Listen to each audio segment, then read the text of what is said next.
is Kratos, the brutal, powerful, and tortured anti-hero, god of war.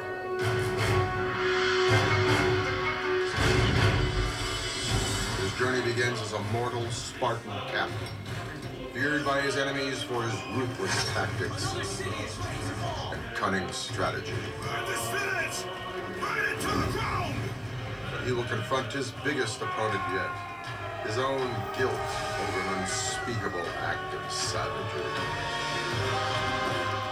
As he faces the creatures and gods of ancient Greece in his quest for redemption, he will traverse a world steeped in thousands of years of mythology and legend. Join us as we walk in the footsteps of one of today's most recognizable characters and learn his true ties with Greek mythology. Be a witness as thousands of years of ancient Greece collide with a 21st century icon and discover the facts as we unearth the legend of Kratos.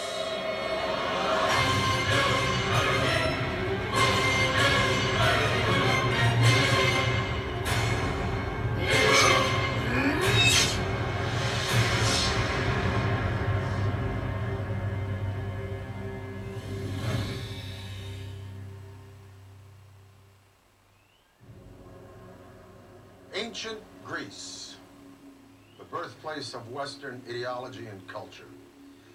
It was here that the art of Athenian tragedy and theater was developed and perfected. Tragedy, it is the storytelling genre that has shaped much of Western drama, and it is the foundation of the story of God of War.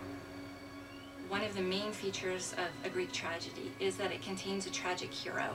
And usually it's a male. There are some females that would count, but in most cases it's going to be a male character who does something wrong. A tragic hero is a character from Greek mythology who is usually a person of high social standing, often somebody who's on a path towards greatness, has a strong character, but something will go wrong and he'll veer off on a path towards tragedy. So a number of Greek heroes share these qualities. We can look at Hercules, Jason, Theseus, we have Perseus, and they embody these traits of achieving an almost godlike status themselves, typically through the help of the gods. As the greatest captain of the Spartan army, Kratos maintained a fearsome reputation of ruthlessness and brutality. He garnered respect and awe by showing no mercy in his methods. They built this temple to offer prayers to Athena! This entire village stands as an affront to Lord Ares! Burn this village! Burn it to the ground! But Kratos has one fatal flaw, known to Greek tragedy as hamartia. Aristotle wrote a book called The Poetics, and in that he gives us a formula for Greek tragedy. In the Poetics, he said that a good tragic hero makes a mistake, and he used the word hamartia.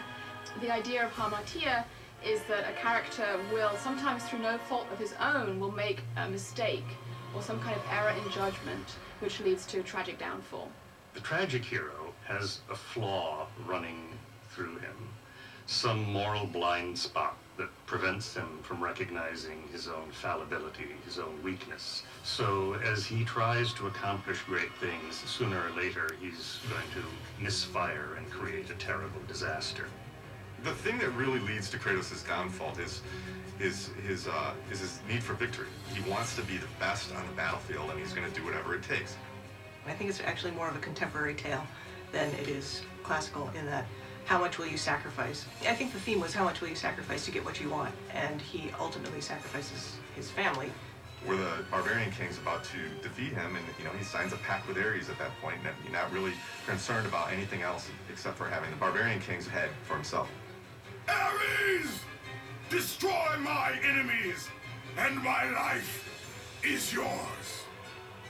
As a result of this one terminal flaw of character, his greed for victory, Kratos starts a chain of events that would lead to his lifelong condemnation of guilt. As a servant of Ares, he butchers all those who oppose his new master. And a new weapon is bestowed by Ares, befitting his servant. The Blades of Chaos, eternally chained to Kratos as a reminder of his debt to the god of war. And so the relationship between mortal and god flourishes, founded upon a shared sense of brutality and violence. Until Kratos encounters that one fateful village loyal to Athena. Beware, Kratos. The dangers in the temple are greater than you know. Now, in some cases, the mistake is bad. For instance, somebody who really thinks that they're better than the gods, that they can outwit the gods, and then the mistake moves from being hamartia to being hubris. Hubris is defined as pride or arrogance. It's basically an overreaching when a human being behaves beyond his station. So Kratos is about to walk into the temple that's going to change his life. And the oracle's there, and she warns him, you know, if you go in here, you're going to suffer a severe and extreme punishment. With hubris in his heart, Kratos pridefully ignores the oracle's admonition and slaughters his way through the temple. It was, however, a tragic mistake. My wife, our child, how? They would have been smart. With his own hand, the Spartan captain unknowingly slays the only people he has ever cared for. A sin that not only stains his soul for eternity, but also leaves an indelible mark on his own body. From this night forward, the mark of your terrible deed will be visible to all. The ashes of your wife and child will remain fastened to your skin, never to be removed. Titans means gray, white earth, or clay. This may have something to do with an ancient ritual of mourning where people smear ashes over their body, giving themselves a grayish appearance.